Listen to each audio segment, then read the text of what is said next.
ओम शांति। प्यारे रूहानी भाई बहनों, आज के इस बेहद ख़ास और गहरे रूहानी मंथन में हम आप सभी का हृदय से स्वागत करते हैं। ओम शांति। जी, सभी रूहानी परिवार को बहुत बहुत ईश्वरीय स्नेह। आज हम 1 अप्रैल 2026 के महावाक्यों पर गहराई से चिंतन करने जा रहे हैं।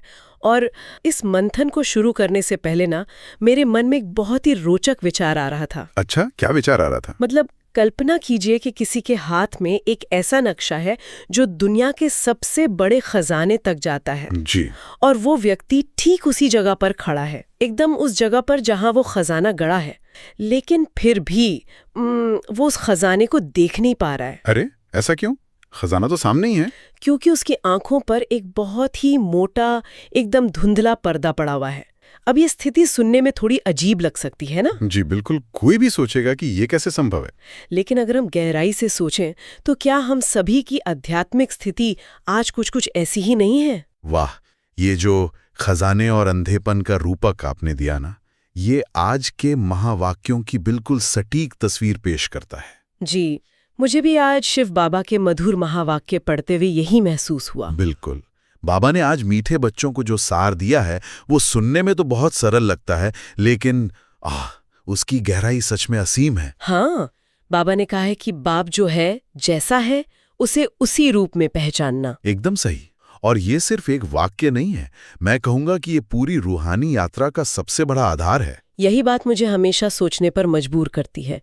मतलब भगवान हमारे सामने है, ज्ञान का सागर खुद आकर हमें सत्य बता रहा है। जी। फिर भी ये पहचानना इतना मुश्किल क्यों है? क्या ये सिर्फ हमारी बुद्धि की कमी है या ये पर्दा कुछ और ही है? ये बहुत ही गहरा सवाल है। ये पर्दा कोई साधारण अज्ञान नहीं है, ये आधे कल्प का देहाभिमान है। देहाभिमान, हम ये शब्द बहुत सुनते हैं। जी। और सोचिए, जब हम देहाभिमान कहते हैं तो उसका हमारी रोजमर्रा की जिंदगी में वास्तव में क्या मतलब है? जैसे मान लीजिए ऑफिस में किसी ने कुछ कह दिया और हमारा ईगो हर्ट हो गया, ये देह अभिमान है। अच्छा, यानी हमारी वो सूक्ष्म भावनाएं भी? बिल्कुल। ट्रैफिक में किसी ने गाड़ी आगे निकाल ली और हमें तुरंत गुस्सा आ गया, ये भी देह अभिमानी है। बाप रे, ये तो हम रोज ही अनुभव करते हैं। हाँ, तो इन छोटी छोटी बातों ने, हमारी इन रोजमर्रा की प्रतिक्रियाओं ने ही आत्मा की देखने की क्षमता को इतना धुंधला कर दिया है।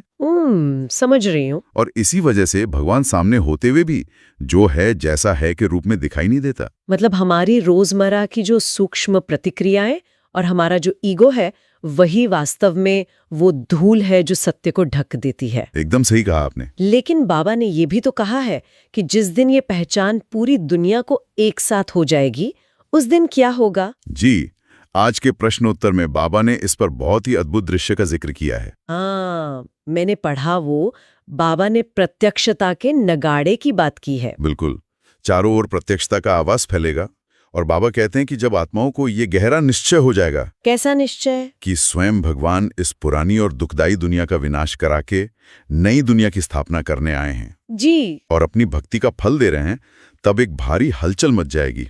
बाबा ने कहा है कि बॉम्बे से लेके आबू तक कतार लग जाएगी। ये तो सच में बहुत बड़ा दृश्य होगा। जी, ये उस समय का दृश्य होगा जब आत्माओं को अपनी जन्म जन्मांतर की भक्ति का फल एकदम सामने दिखाई देगा। लेकिन मैं यहाँ थोड़ा रुकना चाहूंगी। ये निश्चय अचानक से कैसे होगा? क्योंकि अभी तो दुनिया इतनी गहरी नींद में है। मतलब क्या कोई एक बड़ी घटना होगी जो सबको एकदम से जगा देगी, या ये कोई क्रमिक मनोवैज्ञानिक बदलाव है? देखिए, मेरा मानना है कि ये एक क्रमिक प्रक्रिया है जो अंततः एक चरम बिंदु पर पहुंचेगी। चरम बिंदु मतलब एकदम पीक पर? जी। जब आत्माओं को अपने सारे भौतिक सहारे पूरी तरह टूटते हुए नजर आएंगे। अच्छा, जब बाहर का कोई सपोर्ट नहीं बचेगा। बिल्कुल, जब विज्ञान और सत्ता के अहंकार पस्त हो जाएंगे, तब जाके उनकी बुद्धि उस परम सत्य की ओर मुड़ेगी। तब उन्हें गहराई से एहसास होगा कि सद्गति दाता तो आ चुका है। हाँ, लेकिन तब तक समय बहुत कम बचेगा और इसीलिए वो लंबी कतार लगेगी। पछतावा की कतार। जी, पछतावा की, और एक अंतिम झलक पाने की उस गहरी लालसा की कतार।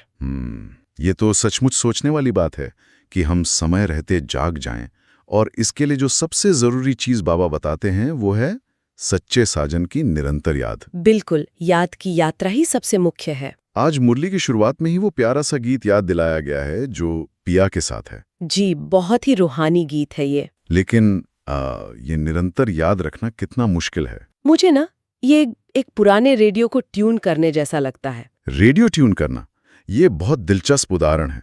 कैसे? मतलब हम ज्ञान की फ्रीक्वेंसी पे जाके चैनल पकड़ तो लेते हैं, एकदम साफ आवाज आने लगती है, बहुत शांति महसूस होती है। जी हाँ, योग के समय अक्सर ऐसा ही अनुभव होता है। लेकिन बिना किसी स्टैटिक या शोर के उसे लगातार उसी फ्रीक्वेंसी पे टिकाए रखना बहुत भारी लगता है।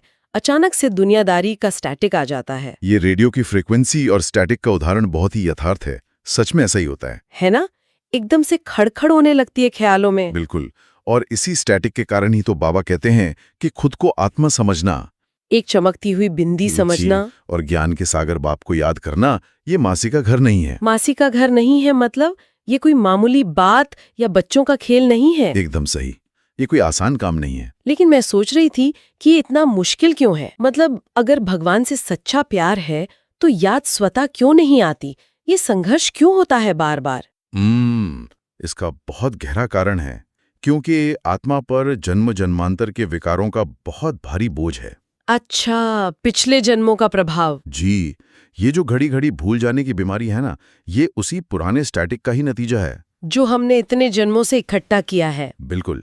जब हम लौकिक बातों में या देह के संबंधों में उलझते हैं या व्यर्थ के संकल्पों में उलझ जाते हैं, हाँ, तो आत्मा की वो जो प्योर फ्रीक्वेंसी है वो डिस्टर्ब हो जाती है। समझ रही हूँ। बाबा बहुत प्यार से समझाते हैं कि अंत समय में जब यह शरीर रहे भी, तब भी स्मृति केवल आत्मा की होनी चाहिए। शरीर में रहते हुए भी शरीर से न्यारापन। जी, इसका मनोविज्ञान यह है कि जहां हमारा सबसे ज्यादा प्यार और आकर्षण होता है, हमारी बुद्धि स्वतः ही वहीं जाती है। ये तो बहुत प्रैक्टिकल बात है। जहां प्यार है, बुद्धि वहीं भागेगी। बिल्कुल। अगर हमारा आकर्षण देह में है या भौतिक चीजों में है, तो याद देह की ही आएगी, भगवान की नहीं। आकर्षण की बात करें तो आज बाबा ने एक बहुत ही प्यारा और एकदम लौकिक उदाहरण दिया है। जी, कन्या के शादी वाला उदाहरण। हाँ, बाबा कहते हैं कि जब एक कन्या की शादी होती है, वो जेवर आदि पहनती है, तो उसके चेहरे पे कितनी खुशी होती है। एक अलग ही चमक होती है चेहरे पर। लेकिन ज्ञान मार्ग में अगर आत्मा अपने उस पारलौकिक साजन को याद नहीं करती, तो उसका चेहरा एकदम मुरझाया रहता है। जी, रूहानी रौनक गायब हो जाती है। यहाँ तक कि कुछ की शक्ल तो बाबा के ही शब्दों में मुर्दे जैसी रहती है। ये सुनकर थोड़ी हंसी भी आती है, लेकिन ये एक बहुत बड़ा आईना भी है हम सभी के लिए। बिल्कुल, ये बहुत गहरी चोट है हमारे देह अभिमान पर। मुर्दी जैसी शक्ल का मतलब ही है कि आत्मा में जीवन, वो रूहानी ऊर्जा नहीं रही। लेकिन मेरा यहाँ एक बहुत जरूरी सवाल है जिस पर हमें थोड़ा गहराई से सोचना चाहिए। जी बताइए। अगर भगवान का प्यार इतना महान है, इतनी खुशी और शांति देने वाला है, तो बाबा खुद कहते हैं कि मुश्किल से 1 या 2% आत्माएं ही यथार्थ रूप से याद करते हैं। जी, सिर्फ 1-2%, ये आंकड़ा बहुत छोटा है। हाँ, तो ये सक्सेस रेट इतना कम क्यों है? क्या हम इंसान मूल रूप से ही कमजोर है? नहीं, मैं ये नहीं कहूंगा कि हम मूल रूप से कमजोर हैं। तो फिर क्या कारण है? वास्तव में हमारी प्राथमिकताओं में भटकाव है। बाबा बहुत स्पष्ट रूप से कहते हैं कि लव और तकदीर की कमी है। लव और तकदीर की कमी? जी, देखिए, ज्ञान हम अपनी बुद्धि से समझ लेते हैं कि हाँ, ये भगवान है। थ्योरी समझ में आ जाती है। बिल्कुल, लेकिन दिल का जो सच्चा प्यार है ना, वो आज भी दुनियावी चीजों में ही बटा हुआ है।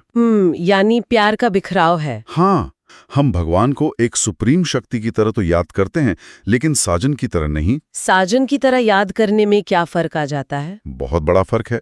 जब एक आत्मा सारी दुनिया से किनारा कर लेती है और स्वयं को गोपी समझकर अपनी गोपी वल्लभ को याद करती है। गोपी और गोपी वल्लभ का वो मीठा रिश्ता। जी, तब जाकर वो अतीन्द्रिय सुख का सच्चा अनुभव करती है। अतीन्द्रिय सुख यानी वो सुख जो इन शारीरिक इंद्रियों से, इन भौतिक चीजों से एकदम परे है। बिल्कुल सही। और ये सुख कोई कल्पना या कोरी भावना नहीं है, ये एक वास्तविक अनुभव है। जी, जब आत्मा उस निराकार बाप से पूरे दिल से जुड़ती है, तो एक बहुत गहरी आध्यात्मिक प्रक्रिया अंदर ही अंदर शुरू होती है। जैसे कोई कनेक्शन बन गया हो। हाँ, आत्मा की जो बैटरी है, वो सीधे उस परम स्रोत से चार्ज होने लगती है। और फिर वही शुद्ध ऊर्जा हमारे चेहरे पर चमक बनकर उभरती है। एकदम सही। वही चमक एक रूहानी रौनक बन जाती है।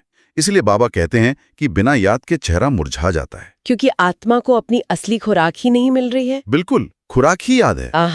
अगर वो खुराक इतनी जरूरी है, तो पूरी दुनिया इससे महरूम क्यों है? ये एक बहुत बड़ी ट्रेजेडी है दुनिया की। इसका एक बहुत बड़ा कारण आज की मुरली में सामने आता है, भगवान की गलत पहचान, जो दुनिया की सबसे बड़ी भ्रांति है। जी, सर्वव्यापी की भ्रांति। दुनिया तो भगवान को सर्वव्यापी मानती है कि वो कण कण में है, या फिर श्री कृष्ण को गीता का भगवान कहती है। यही तो सबसे बड़ा अज्ञान है। और जब हम कहते हैं कि गीता का भगवान निराकार शिव है, श्री कृष्ण नहीं, तो लोग अक्सर चौंक जाते हैं। जी, उन्हें बहुत आश्चर्य होता है। उन्हें लगता है हम शायद शास्त्रों को नकार रहे हैं। कभी कभी ये सवाल भी उठता है कि क्या ये दावा करना थोड़ा अहंकार तो नहीं लगता कि पूरी दुनिया गलत है और सिर्फ हमारा ये ज्ञान ही सही है? ये बहुत स्वाभाविक सी प्रतिक्रिया है लोगों की, लेकिन ये कोई अहंकार नहीं है। तो इसे हम कैसे समझें? ये सत्य की बहुत ही विनम्र स्थापना है।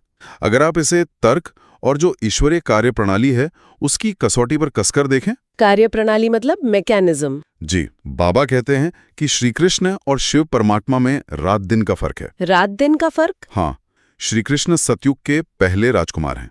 वे तो भविष्य के प्रिंस हैं। मतलब वे नई दुनिया के पहले इंसान हैं। बिल्कुल। अब आप ही सोचिए, क्या कोई देहधारी जो खुद जन्म मरण के इस चक्र में आता हो, जो खुद कर्मों के बंधन में बंधा हो, जी, जिसने खुद अपने पुण्यों का फल एक शरीर के रूप में लिया हो, क्या वो कभी सर्व की सद्गति कर सकता है? जाहिर है, जो खुद इस चक्र में फंसा है वो दूसरों को इस चक्र से बाहर कैसे निकालेगा? ये तो बहुत लॉजिकल बात है। यही सबसे बड़ा और मुख्य बिंदु है। बाबा कहते हैं, आत्माओं को बेगर से प्रिंस बनाने वाला, भिखारी से राजकुमार बनाने वाला। जी, ऐसा कोई चाहिए जो खुद इस चक्र से एकदम न्यारा हो, जो जन्म मरण से मुक्त हो। और केवल निराकार शिव ही लिबरेटर और पतित पावन है। इसीलिए शिव जयंती और गीता जयंती का आपस में इतना गहरा संबंध है। एकदम सही पहचाना आपने।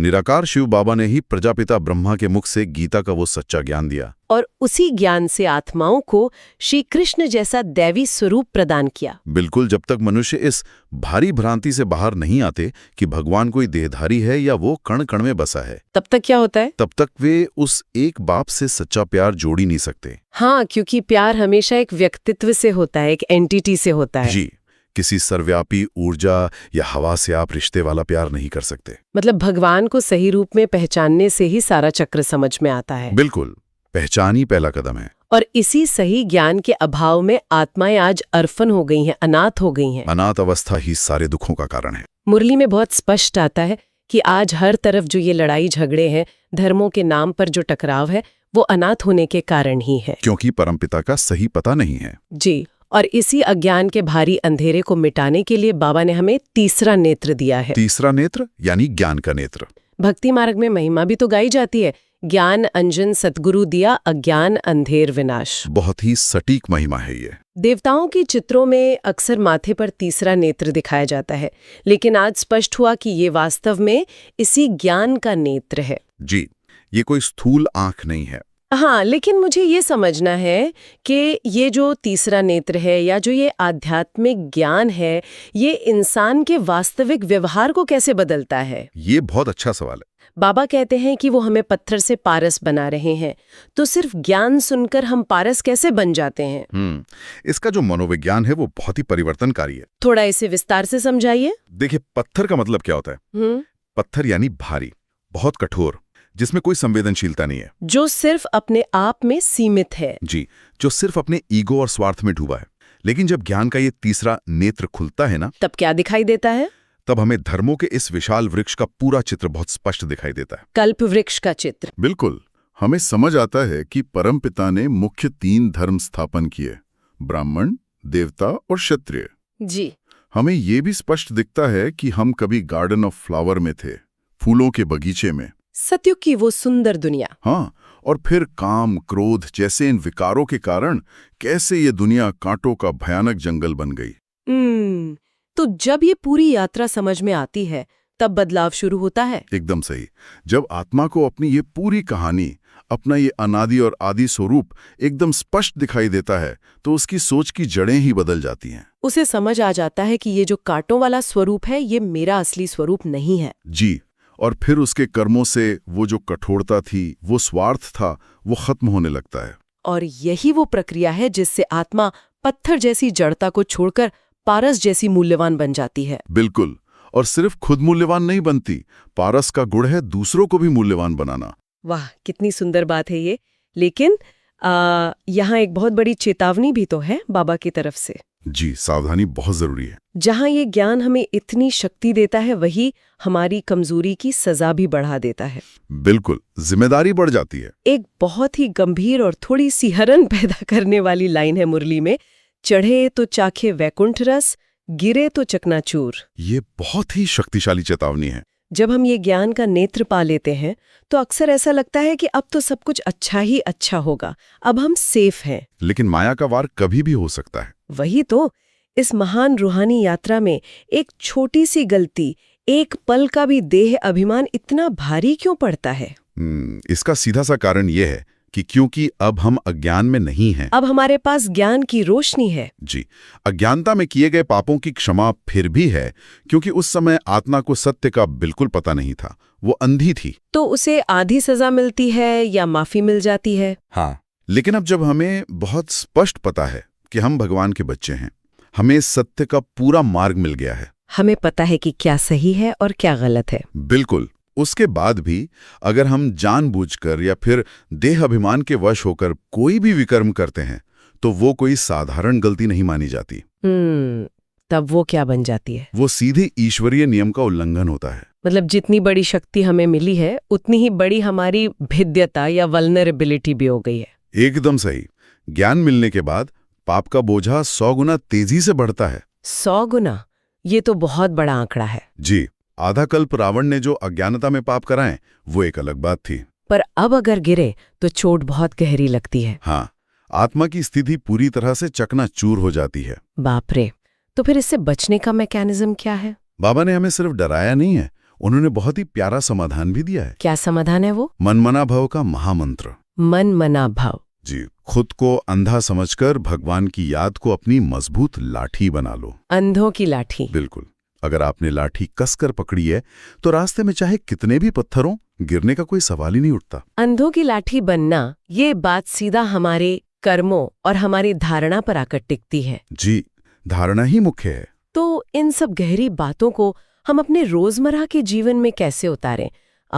आज की मुरली से धारणा के जो मुख्य बिंदु मिलते हैं वे क्या हैं? धारणा के लिए बाबा ने 2 बहुत ही ठोस कदम बताए हैं। अच्छा, पहला कदम क्या है? पहला है सच्चा लव और श्रीमत। श्रीमत यानी बाबा के ईश्वरीय निर्देश। जी, बाबा कहते हैं कि तकदीरवान बनने के लिए एक बाप से सच्चा लव रखना है। सच्चा लव? हाँ, और यहाँ लव का मतलब सिर्फ बैठकर अच्छी भावनाएं व्यक्त करना नहीं है। सिर्फ आंसू बहाना या गीत गाना लव नहीं है। बिल्कुल नहीं।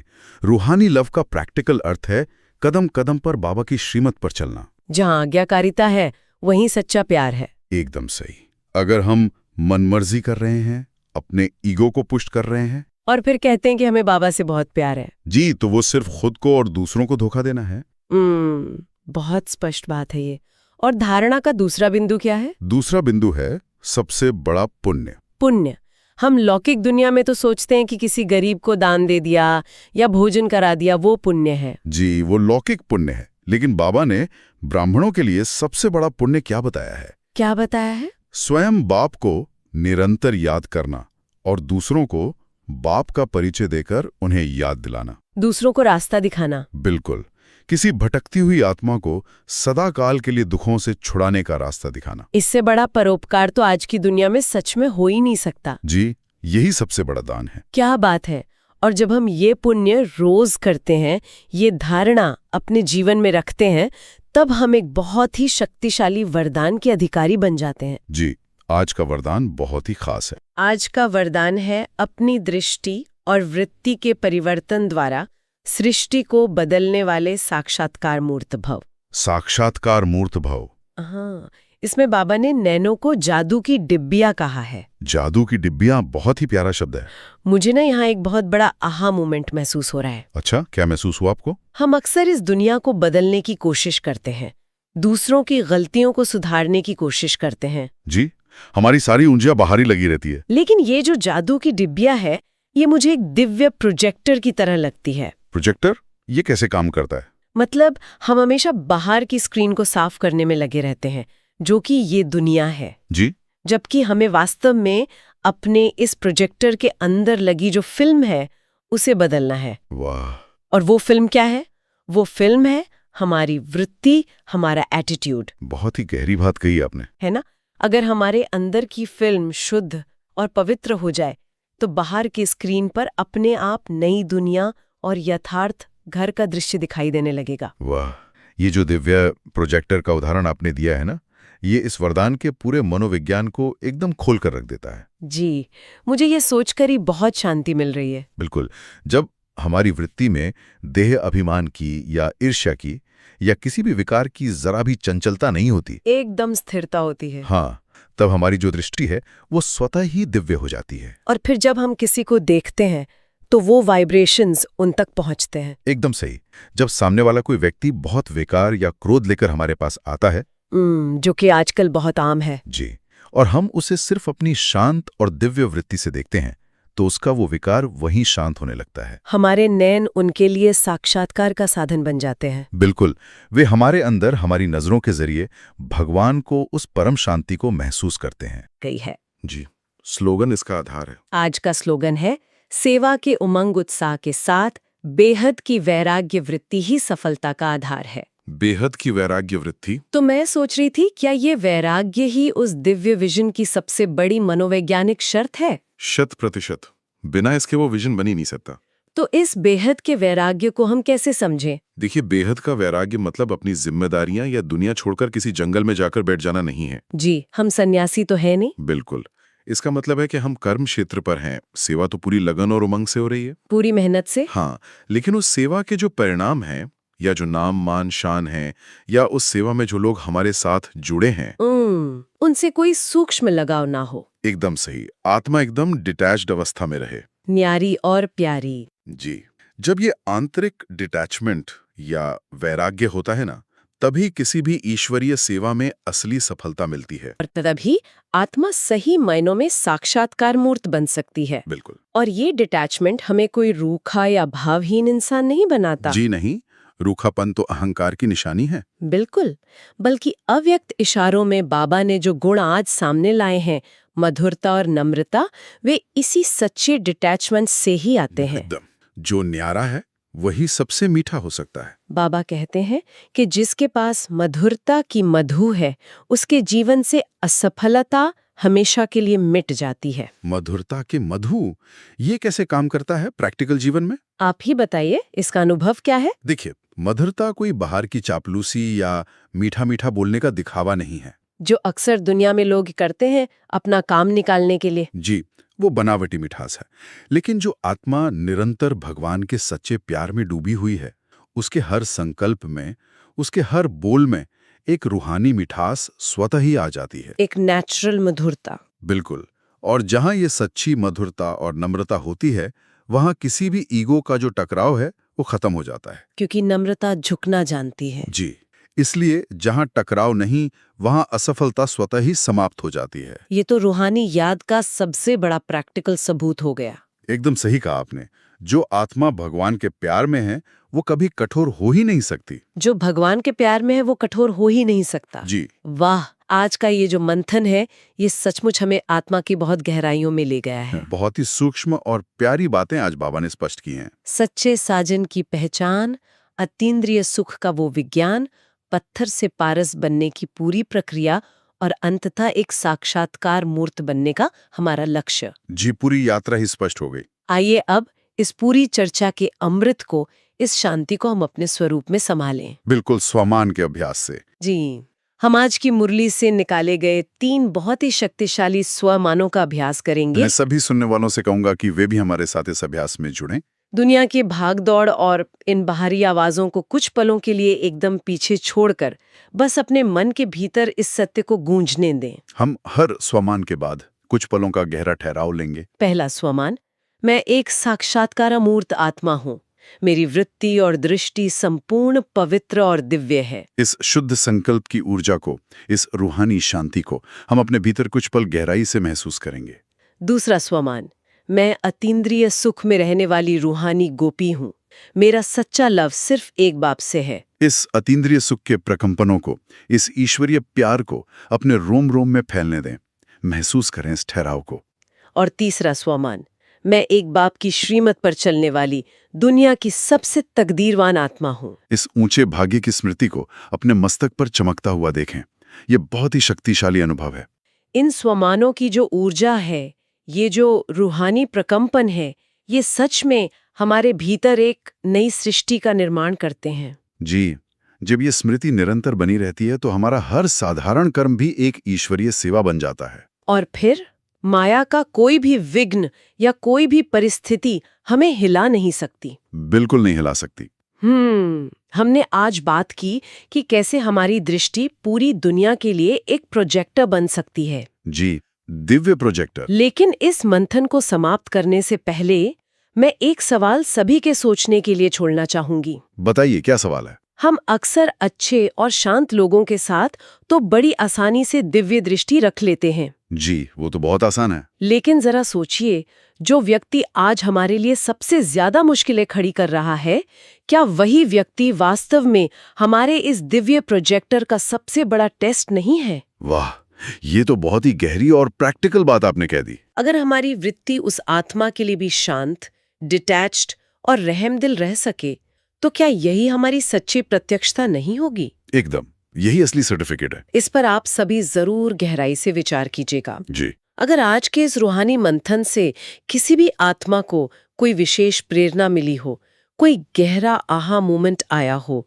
या शांति का अनुभव मिला हो, तो उसे केवल सुनने तक ही सीमित न रखें। बिल्कुल, उसे आज अपने जीवन में, अपने हर कर्म में धारण करने का पूरा प्रयास करें। और जो भी सुंदर अनुभव आपको मिला है, उसे आप कमेंट्स के माध्यम से हमारे साथ साझा भी कर सकते हैं।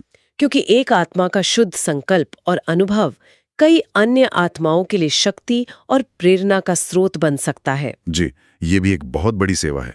याद रहे, हर एक शुद्ध और शुभ संकल्प ही विश्व कल्याण की सबसे बड़ी सेवा है। शांति के इस असीम सागर में ऐसे ही गहरे उतरते रहें। ओम शांति। ओम शांति।